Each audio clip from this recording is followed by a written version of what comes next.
안녕하세요. 진노무사TV 지원은 노무사입니다.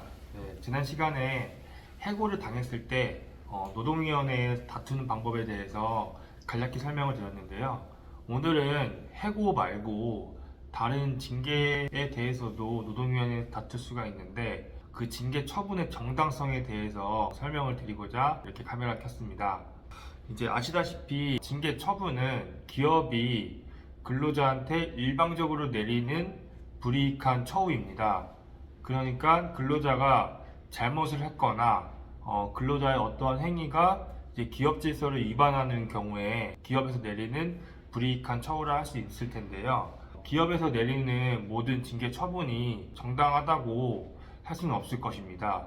그 정당성을 충족하기 위해서는 첫 번째로는 징계의 사유가 존재해야 되고 근로자가 그러한 규정된 사유에 잘못된 행위를 했을 때 징계를 내릴 수가 있는 거고요. 이제 두 번째로는 이제 보통 기업에서는 근로자한테 징계를 하기 위해서 필요한 절차들이 규정이 되어 있을 거예요. 이러한 절차들을 위반했을 경우에도 근로자가 아무리 큰 잘못을 했다 하더라도 절차 위반에 해당한다고 해서 부당하다고 판단하게 되어 있습니다. 그리고 세 번째로는 잘못된 행위가 존재하더라도 그 행위의 크기에 상응하는 징계 처분이 내려져야 되는 거지, 행위의 잘못은 적은데 징계 처분은 무거울 경우에는 그럴 때는 양정의 정당성에서 결하였다고 봐서 부당하다고 판단하고 있습니다. 징계 사유에 대해서 자세히 말씀드리겠습니다. 징계 사유의 정당성이라 하면 형법상의 재형법정주의가 기업 내에서도 적용이 되는데요. 이른바 죄 없으면 벌 없다라는 재형법정주의를 의미하는 건데, 근로자가 어떠한 행위를 했는데 그 행위가 회사의 근로계약서나 취업규칙에 이러한 행동은 잘못된 행동입니다 라고 규정하지 않았으면 그러한 행위는 징계 사유가 될 수가 없다는 거죠.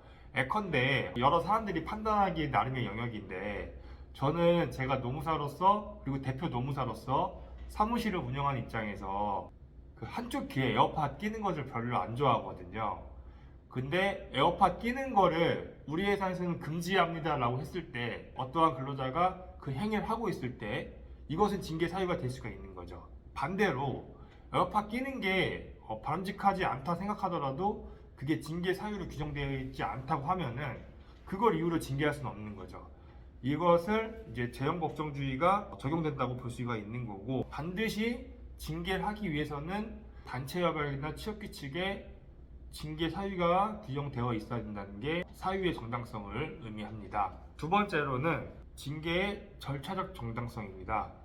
절차적 정당성이라 함은 보통 취업규칙이나 단체협약에 어떠한 근로자에 대한 징계를 의결하기 위해서는 뭐 인사위원회라든지 징계위원회라든지 이런 것을 열게 됩니다. 이런 것을 열 때는 여러 위원들이 이제 참석을 하겠지만은 반드시 있어야 될 게 그 징계 혐의 대상자에게 소명의 기회나 변명의 기회를 부여해야 됩니다. 이런 것을 부여하지 않고, 그리고 특히나 이렇게 부여하라고 규정되어 있음에도 불구하고 그걸 하지 않았다라고 하는 경우에는 그러한 징계 처분은 절차적 정당성 위반으로 이제 부당 징계로 판단하게 되어 있습니다.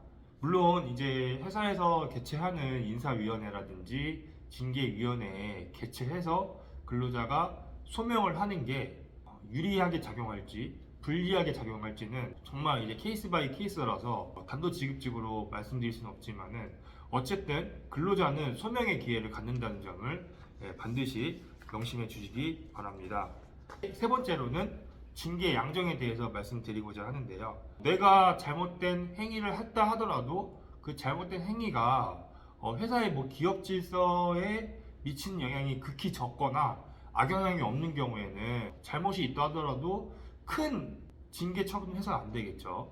그러니까 여러분들이 징계 처분을 받는다 하더라도 반성을 한다든지 기업 질서 위반 행위에 대해서 바로잡은 행위를 했다든지 이런 것들은 다 양정의 정당성에 참작이 되어야 될 것이고요. 그리고 간혹 보통 우리 취업규칙이나 단체협약에 보면은 징계를 강경하는 어떤 사유도 존재할 거예요. 예를 들어서 예전에 회사에서 이제 모범 사원으로 뭐 표창이나 공로 인정을 받은 경우에 징계를 감경한다라는 규정이 있는 경우에는 여러분들이 표창 1억이라든지 어떤 공로를 인정받은 그런 케이스도 징계위원회나 인사위원회에 적극적으로 소명을 해서 징계 수위를 낮춰야 되는 노력을 하셔야 될 것입니다. 지금까지 징계 처분의 세 가지 정당성, 즉 사유, 절차, 양정의 정당성에 대해 알아보았는데요. 혹시라도 여러분들이 회사로부터 징계위원회라든지 어떤 징계 처분의 의결을 위한 인사위원회 개최를 통보받았을 경우에는 바로 여러분들이 이제 판단해서 그 소명을 하시기보다는 노사관계 전문가인 노무사에게 상담을 받고 전략적으로 대응하시는 게 나중에 노동위원회를 가서 다툰다 하더라도 여러분들이 효과적으로 다툴 수 있는 방안이 될 것입니다. 네, 영상 여기서 마치겠습니다. 고맙습니다.